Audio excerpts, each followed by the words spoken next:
বাকারা, যেই ঘরে সূরাতুল বাকারা তেলাওয়াত হয় ওই ঘর থেকে শয়তানগুলো দৌড়ে পালায়।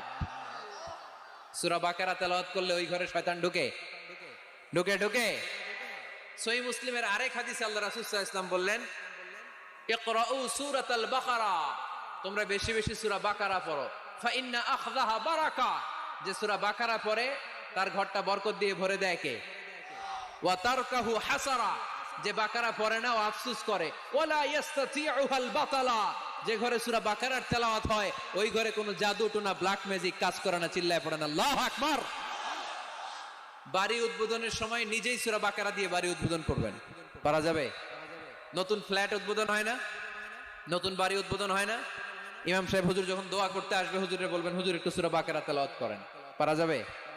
নিজেও সূরা বাকারা তেলাওয়াত করবেন, ঘরটারে সেফটি দিয়ে প্রোটেকশন দিয়ে রাখবে কে?